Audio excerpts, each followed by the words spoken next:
Ya, Assalamualaikum warahmatullahi wabarakatuh. Selamat sore, apa kabarnya Anda saudara? Tentunya senang sekali saya April Andraleka dapat kembali hadir menjumpai Anda untuk berbagi informasi seputar dunia kesehatan, tentunya dalam Dokter Keluarga TVRI Sumsel dan Babel. Nah saudara, selama kurang lebih 60 menit ke depan, dalam Dokter Keluarga tentunya kita akan membahas tentang, untuk hari ini edisi 17 Januari 2013, tentang imunisasi pada anak. Nah untuk membahas apa-apa saja tentang imunisasi ini dan juga nanti Anda dapat bertanya, kita telah menghadirkan seorang narasumber yang cantik sekali hari ini, yaitu Dokter Prakanita, spesialis anak. Selamat sore, Dokter. Selamat sore, April. Ya. Apa kabar? Baik, sehat alhamdulillah. Ya, Boleh disapa, Dokter? Oh ya, selamat sore, permisa. Baik, sudah jauh-jauh. Ya. Dokter ini sehari-hari juga berada di klinik Zaza, Dok ya? Klinik anak Zaza. Iya, klinik anak. Nah ini, saudara, nanti Anda bisa bertanya-tanya tentang imunisasi anak ini pada Dokter Prakanita. Dan kami juga mengundang Anda untuk bergabung melalui telepon interaktif di 0711 311 454 atau melalui pesan singkat di 0811 710 9003. Nah, Dokter, kita akan mungkin sedikit banyak pemirsa yang ada di rumah masih belum tahu sebenarnya definisi dari imunisasi itu apa. Apakah diberi antibodi atau antigen segala macam, kan masih banyak yang bertanya-tanya seperti itu. Mungkin bisa dijelaskan, Dokter, definisinya? Ya, kalau mengenai definisi imunisasi, jadi prinsipnya adalah pemberian zat, ya, suatu zat yang sering disebut dengan antigen, ya. Antigen ini akan membangkitkan daya tahan tubuh yang disebut dengan antibodi, sehingga dia akan bereaksi atau nanti akan mencegah terhadap penyakit-penyakit tertentu, April.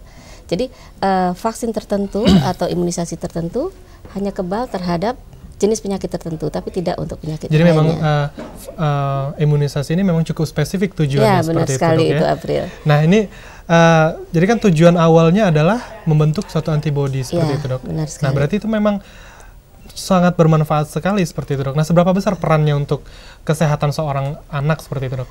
Iya, jadi akan tetap berbeda ya. Kalau misalnya seorang anak yang tidak mendapat imunisasi dengan yang seorang anak mendapat imunisasi. Kalau dia mendapat imunisasi, contohnya dia mendapat imunisasi campak ya, penderita tersebut akan menjadi kebal terhadap penyakit campak, tapi memang tidak mencegah menjadi penyakit yang menjadi berat. Dia hanya dapat terkena campak yang ringan-ringan saja, April. Tapi kalau dia tidak imunisasi campak misalnya, dia akan menderita misalnya penyakit seperti radang paru-paru ya, yang disebut dengan bronchopneumonia. Jadi komplikasinya akan berkembang, atau penyakit campaknya menjadi berat. Dia bisa menjadi panas yang sangat tinggi, nanti bisa disertai kejang dan sebagainya.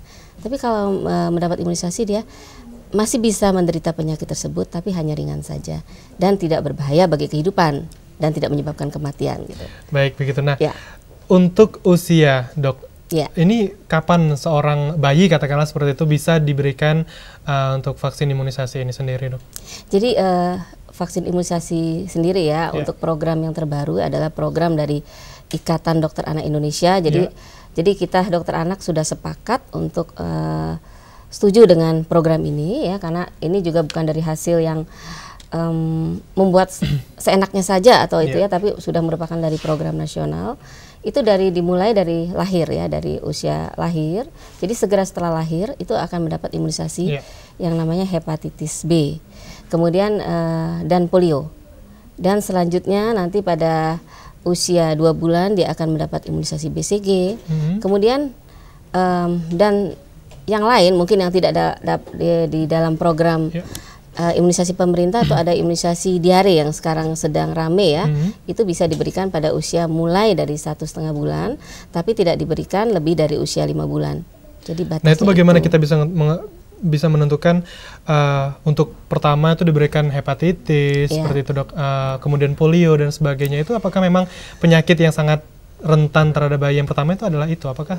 Ya, seperti itu. Jadi antibodinya harus sesegera mungkin untuk penyakit hepatitis B dengan polio, karena pada saat kelahiran dia inkubasinya adalah pendek. Jadi pada saat itu sesegera mungkin, karena proses ini vaksin yang diberikan kan adalah antigen. Jadi dia akan memeluk tubuh, dipersiapkan waktu untuk membentuk antibodinya, dan pada saat ini itu dianggap berdasarkan penelitian merupakan masa yang paling baik untuk mendapat vaksin tersebut. Jadi harus secepat segera mungkin ya. Seperti itu dok ya. Ya. Baik, tentunya ini sangat bermanfaat sekali bagi Anda saudara untuk nantinya bagi ibu-ibu yang ada di rumah untuk anaknya, apalagi ibu-ibu yang mungkin sekarang masih sudah hamil yang sedikit lagi akan melahirkan, mungkin ini perlu tahu karena memang sangat penting sejak lahir seperti itu dok ya? Iya benar sekali. Atau juga April juga untuk ibu-ibu yang misalnya sudah melahirkan anaknya yang usianya sudah gede sekali, mungkin misalnya 12 tahun atau 5 tahun ke atas, itu karena sedikit berbeda imunisasi yang sekarang. Itu kan masih masuk usia anak dok ya, sekitar itu dok ya? Maksudnya berbeda April dengan yang dulu. Dulu yang terbaru yang 2012 ini ya, 2011-2012 sudah terdapat 14 macam vaksin. Kalau mungkin yang tahun 2005 mungkin baru 12 vaksin, begitu. Banyak sekali. Jadi, berarti memang bisa ketika anak itu walaupun bayinya belum terkena diberikan imunisasi, ketika dia sudah saat ini misalnya anaknya berusia 5 tahun atau di atasnya itu masih bisa diberikan imunisasi. Iya, karena imunisasi banyak jenisnya. Banyak jenisnya. Jadi untuk anak 5 tahun ke atas itu masih banyak terdapat imunisasi ya. Misalnya ada imunisasi influenza yang sekarang lagi marak ya, vaksin flu, kemudian imunisasi tipoid, imunisasi cacar air itu bisa diberikan semua pada usia 5 tahun ke atas. Ya menarik sekali ya. Saudara, kami juga masih mengundang Anda untuk mungkin yang ingin bertanya tentang imunisasi anak ini terhadap Dr. Prakanita dok ya. Nah ini bisa langsung telepon di 0711 311 454 atau melalui pesan singkat di 0811 710 9003. Nah dokter, ini kan tadi dokter menyebutkan bahwa sejak lahir anak sudah bisa diberikan imunisasi seperti itu dok ya. Nah kalau di masyarakat kan kita tahu kalau anak itu di bawah usia 6 bulan itu harus ASI eksklusif. Apakah itu tidak berpengaruh dok? Jadi ASI itu tetap harus diberikan. Jadi ASI memang untuk nutrisi dari si bayi. Dan memang juga mengandung, kita tidak pungkiri ASI juga mengandung zat-zat anti kekebalan. Tetapi hanya bersifat umum. Baik, kita tahan terlebih dahulu dok tentang ASI. Baik, kita angkat teleponnya. Halo, selamat sore. Assalamualaikum. Waalaikumsalam. Mau tanya ini Pak dengan Bu Dokter gitu ya. Iya. Akhir-akhir ini sering kami itu diisukan ya, bahwa dari pemuka-pemuka agama bahan-bahan dari imunisasi itu katanya ada yang terbuat dari sumsum tulang babi gitu. Nah katanya nggak boleh digunakan untuk kaum muslim gitu, untuk anak-anak muslim nggak boleh.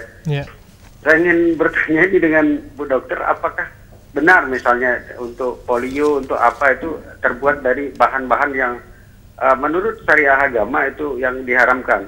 Atas jawabannya kami ucapkan terima kasih. Baik, terima kasih Bapak Tamrin di Banyuasin. Nah ini kan memang sangat marak sekali sekarang pandangan-pandangan tentang agama dengan vaksin ini. Jadi untuk yang sekarang ya, memang kita mengakui ya, ada sebagian 25-30 tahun yang lalu induk pembentuk vaksin itu berasal dari tripsin, dari babi ya. Kemudian tapi yang sekarang kan sudah udah diproses lebih lanjut. Jadi pada saat yang terakhir ini sudah dilakukan pencucian. Dan Majelis Ulama Indonesia juga sudah mengeluarkan fatwa bahwa imunisasi ini sudah bisa secara jadi tidak diharamkan. Begitu. Baik secara umum, secara agama dan secara agama. Jadi dari Majelis Ulama Indonesia dari Bapak Yakub ya kalau tidak salah gitu, itu sudah dapat digunakan ya. Kemudian vaksin yang diberikan di Indonesia itu pun telah dibuat dari Bio Farma ya, dari Indonesia, dan telah diekspor juga di beberapa negara Islam. Jadi beberapa negara Islam telah menggunakan vaksin kita. Jadi jangan takut lagi kalau pemberian vaksin terhadap bayi sekarang itu haram seperti itu dok ya, katakan untuk kita di kalangan kita masyarakat Indonesia yang mayoritas Muslim seperti dok ya? Ya, karena kita juga mengambil fatwa dari MUI ya, dan di situ dia sudah mengatakan bahwa bisa dilakukan untuk penggunaan vaksin ini. Baik, semoga ini nanti jelas untuk semoga jelas dari Pak Tamrin ya. Pak Tamrin dan juga orang tua yang mungkin masih mengkhawatirkan tentang keamanan atau ketakutannya yang tinggi sekali terhadap vaksin itu sendiri. Nah dokter, kita kembali tentang anak yang diberikan vaksin di bawah usia 6 bulan tadi dok. Nah ini apakah memang sudah bisa dikatakan aman seperti itu dok? Jadi faktor keamanannya juga sudah melalui uji coba klinis, dan untuk pemberian vaksin itu sama benar-benar aman saat ini ya. Memang ada reaksi sampingan seperti sedikit panas ya, kemudian demam, anaknya agak gelisah, tapi itu semua bisa diatasi ya dengan pemberian obat-obatan dan tidak berbahaya bagi anak. Jadi semua vaksin yang telah diproduksi dan dibuat di Indonesia dan telah digunakan di Indonesia ini merupakan vaksin yang sudah aman. Jadi sudah melalui uji klinis. Jadi bisa diberikan. Baik. Nah, itu tadi sudah sedikit dijelaskan tentang untuk definisi, kemudian tujuan dari imunisasi itu sendiri. Mungkin masih ada saudara yang ada di rumah masih ingin bertanya-tanya tentang imunisasi itu sendiri. Kami masih mengundang Anda di 0711 311 454 atau pesan singkat di 0811 710 9003. Nah, langsung ini ada yang menelpon. Halo, selamat sore. Selamat sore. Iya, dokter keluarga dengan Bapak siapa di mana, Pak? Pak Joko di Persewan nih. Iya, dengan Pak Joko. Silakan Pak Joko. Saya menanyakan sama dokter Anita ya. Ya. Saya punya anak 2 bulan ini. Ya, belum dilakukan tindakan imunisasi. Saya takut ada yang dibilang efeknya demam dan lain-lain, mungkin bisa dijelaskan oleh Bu Dokter. Terima kasih. Iya, terima kasih. Ya, terima kasih Pak Joko. Pak Joko ya. Ini juga masih ketakutan dari orang tuanya, Dok. Ini anaknya 2 bulan belum diimunisasi, Dok. Jadi gini ya, imunisasi itu prinsipnya kapanpun bisa kita kerjakan. Jadi walaupun terlambat itu tidak apa-apa daripada tidak imunisasi. Kecuali memang ada imunisasi tertentu ya, seperti BCG itu tidak boleh diberikan pada usia di atas 3 bulan.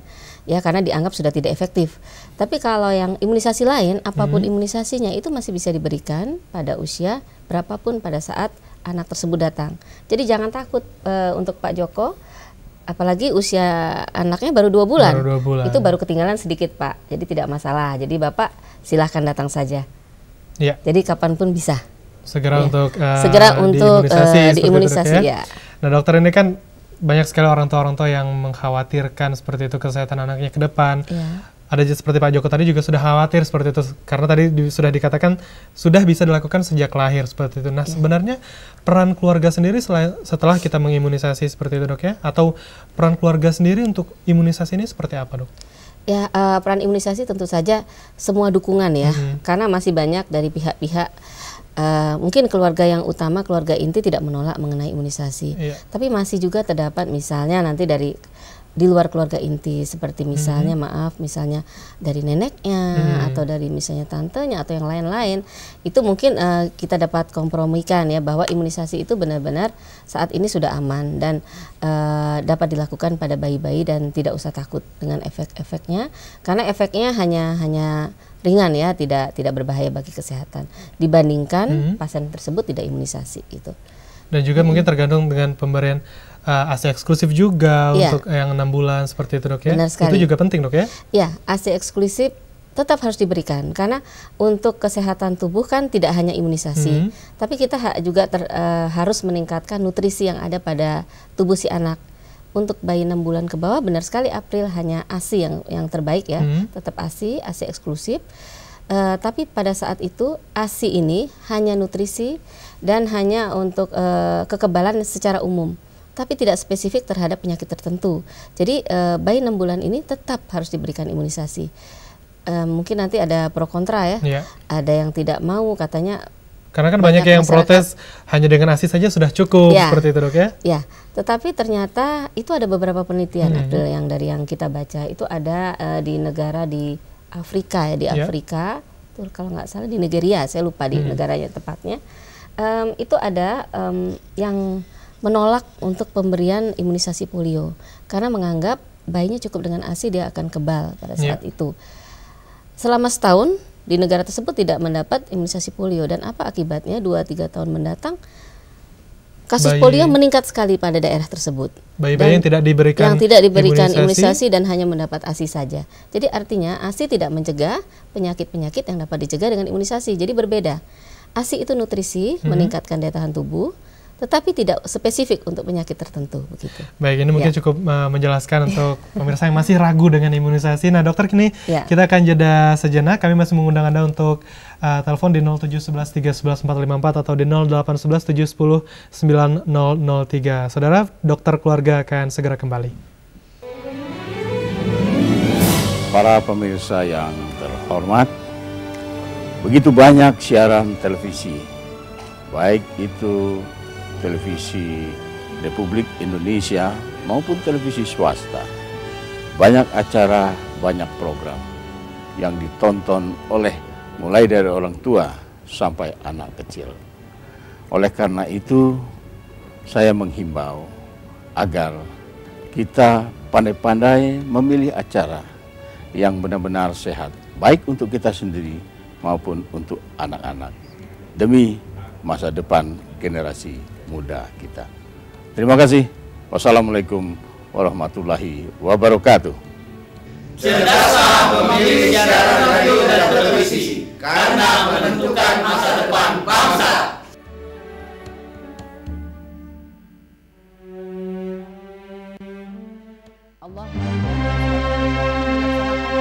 Sentuhan kolbu pada sore hari ini kita akan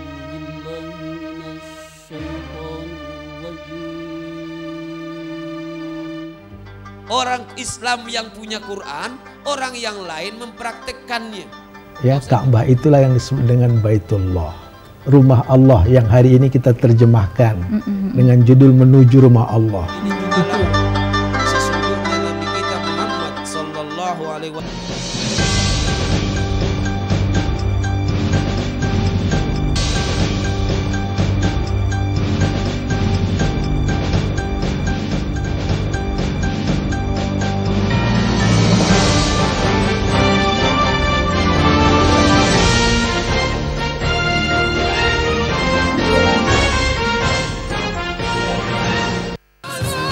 Hanya di layar kaca TVRI Sumatera Selatan.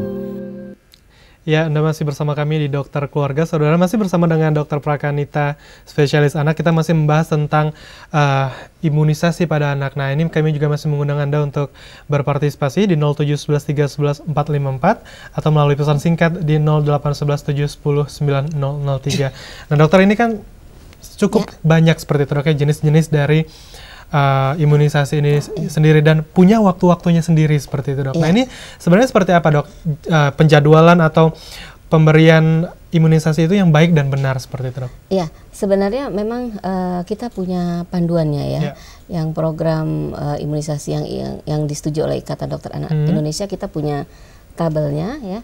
Nah, ini kebetulan ada tabelnya.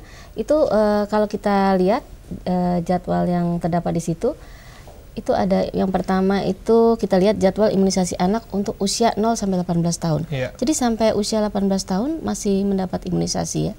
Kalau kita lihat di situ. Kemudian itu ada jenis imunisasinya, yang paling kiri kita lihat itu mulai dari yang paling atas ada yang hepatitis B, kemudian seterusnya ada BCG, polio, DPT, campak, kemudian cacar air, dan terakhir ada HPV ya. Itu HPV itu adalah imunisasi untuk pencegahan terhadap kanker serviks ya. Itu berarti pada saat jadi pada usia mulai 10 tahun. Jadi untuk program dokter anak itu mulai usia 10 tahun. Kemudian kalau kita lihat lagi dari awal tadi, jadi mulai dari usia baru lahir kita mendapat hepatitis B dengan polio. Kemudian selanjutnya nanti ada rotarik pada usia 1,5 bulan ke atas ya. Rotarik itu adalah untuk mencegah terhadap diare yang disebabkan oleh rotavirus. Mungkin April pernah dengar rotavirus itu 80% penyebab diare pada bayi itu adalah rotavirus ini. Itu diberikan pada usia 1,5 bulan ke atas.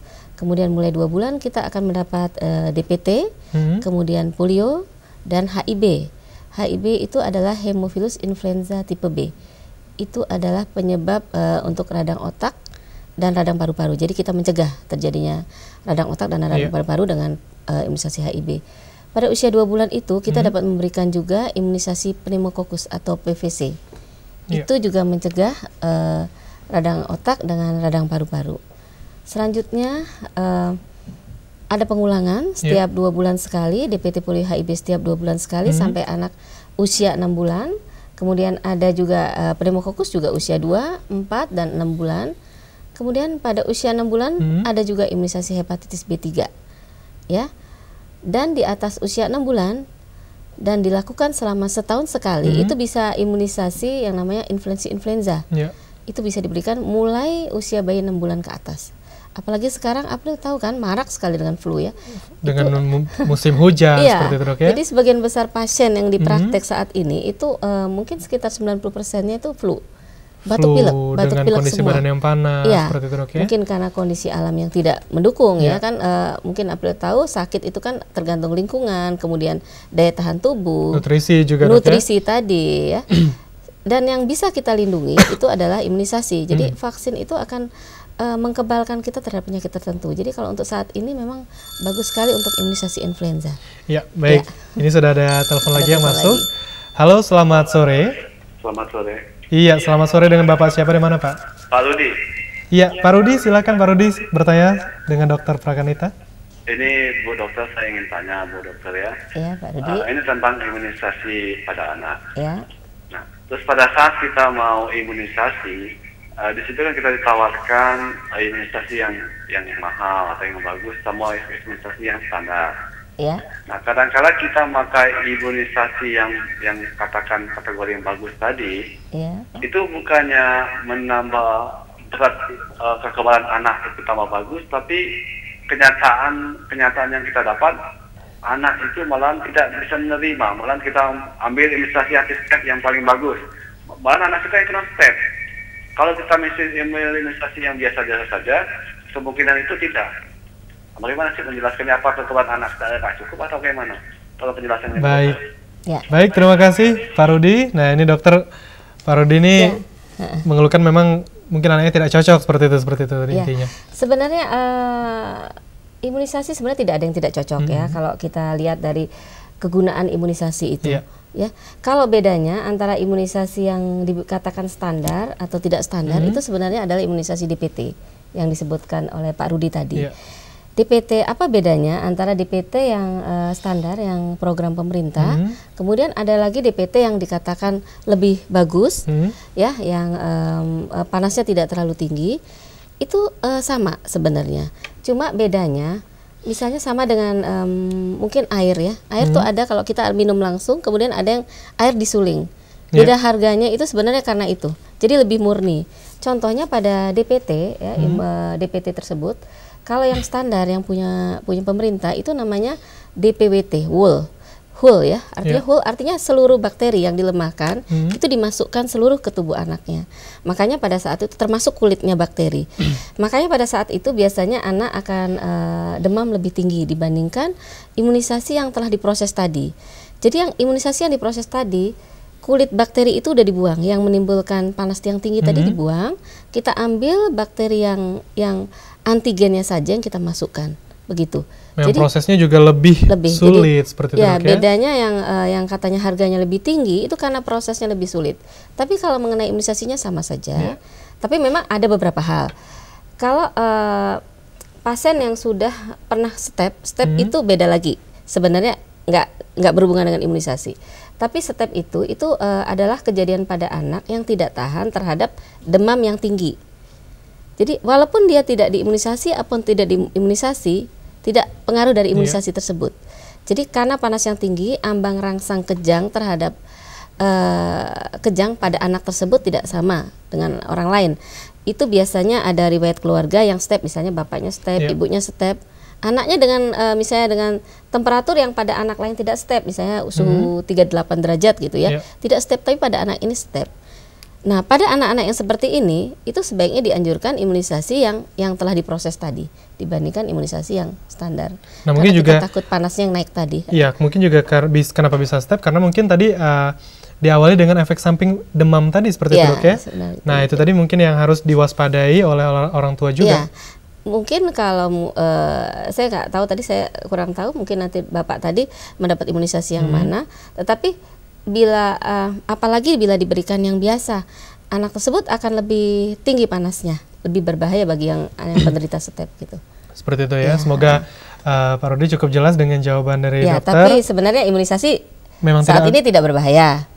Cuma jadi jangan nanti jadi menakutkan jadi imunisasi yang saya bilang tadi ya. Tetapi yang step itu memang bawaan dari anak itu, jadi bukan karena imunisasi. Tidak ada sangkut pautnya dengan pemberian imunisasi jenis apapun seperti jenis itu, tidak. Tapi memang tergantung anak tersebut, dia ambang rangsang terhadap kejang yang sangat rendah. Jadi pada anak-anak tertentu, tidak semua anak. Memang tidak semua anak mempunyai batasan yang sama seperti itu sama, untuk rangsangan kejang tadi. Nah, ini dokter, kalau kita melihat seperti itu, kan tadi dokter juga menyebutkan itu ada yang standar, ada juga yang memang diproses dengan baik sehingga harganya jauh lebih mahal seperti itu. Nah, ini untuk penyuluhan sendiri seperti itu, dok. Kita kembali ke penyuluhannya seperti itu. Masyarakat ini taunya seperti apa, dok, untuk imunisasi ini? Jadi kalau memang yang masuk dalam program pengembangan imunisasi oleh pemerintah itu baru 5 program imunisasi dasar. Karena itu adalah vaksin-vaksin yang saat ini disubsidi oleh pemerintah ya, mungkin karena saat ini memang baru ada itu yang disubsidi pemerintah. Tetapi untuk pasien-pasien yang mungkin mempunyai rezeki lebih, jadi untuk meningkatkan daya tahan tubuh dari anak itu terhadap penyakit-penyakit lain yang pada saat ini sudah ditemukan vaksinnya, itu akan lebih baik dia melengkapi. Jadi intinya minimal yang program pengembangan imunisasi, tapi akan lebih baik dan nilainya lebih lengkap seperti yang sesuai dengan tabel yang kita tampilkan tadi. Jadi lebih kebal ya terhadap penyakit. Dan juga rentang usianya juga lebih lama, dok ya? Bukan hanya pada saat balita saja seperti itu kan, dok? Ya, sebenarnya dia tidak bertumpuk-tumpuk. Usianya itu tadi yang memang kelihatan bertumpuk sampai usia 18 tahun ya. Tapi sebenarnya itu punya periode sendiri seperti itu, ya? Seperti misalnya HPV tadi kan, itu pada anak 10 tahun. Jadi nanti ada jeda lama dia tidak imunisasi, kemudian akan imunisasi begitu. Iya, dokter, kemudian ini saya sedikit penasaran, bagaimana jika seorang anak itu diberi imunisasinya double seperti itu, dok? Misalkan terulang seperti itu. Pemberian imunisasi, misalnya sudah diberikan imunisasi, misalnya jenis DPT, kemudian pindah ke suatu tempat dan diberikan lagi oleh pihak kesehatan setempat seperti itu. Apakah itu tidak berbahaya, dok? Jadi sebenarnya jarang terjadi itu ya, karena rata-rata setiap ibu biasanya dia punya KMS atau kartu menuju sehat. Jadi walaupun pindah kemana saja, kartu tersebut bisa dibawa. Jadi misalnya nanti berobat ke dokter A, nanti pindah ke Jakarta, pindah ke dokter B, standarnya sama, seluruh Indonesia sama. Jadi misalnya terjadi seperti hal tersebut, itu tidak apa-apa, tidak berbahaya, tetapi sia-sia vaksinnya. Karena sebenarnya periode-periode penyuntikan itu adalah pada saat itu dianggap vaksin sudah mempunyai antibodi yang cukup untuk mencegah terhadap penyakit tersebut. Jadi kalau dimasukkan lagi tidak berbahaya, tapi sebenarnya tidak berguna gitu. Tidak berguna bagi tubuh. Ya, karena antibodinya sudah tinggi pada saat itu. Jadi sebenarnya walaupun tidak dimasukkan lagi udah tinggi. Jadi cukup 1 kali untuk sesuai dengan periode seperti itu, itu jadi yang baik. Ada yang kan imunisasi ada yang pakai periode ya 3 kali, 2 kali. Itu sebenarnya karena dianggap pada yang imunisasi 1 kali karena dianggap pada 1 kali antibodinya ternyata sudah tinggi. Jadi selanjutnya tidak ada pengulangan. Baik, gitu. Terima kasih dokter. Kita akan jeda sejenak. Kami juga masih mengundang Anda untuk di 0711 311 454. Saudara, dokter keluarga akan segera kembali. Kalau nak buat KTP syaratnya mudah. Yang penting ada kakak. Ada kakak? Iya. Ada cinta. Ada cinta di hati adik. Nah, tanya di mana tempat gunting rambut? Kalau nak pergi, jangan ambil di WA ya. Kebanyakan. Oh ya Allah. Hanya di layar kaca TVRI Sumatera Selatan.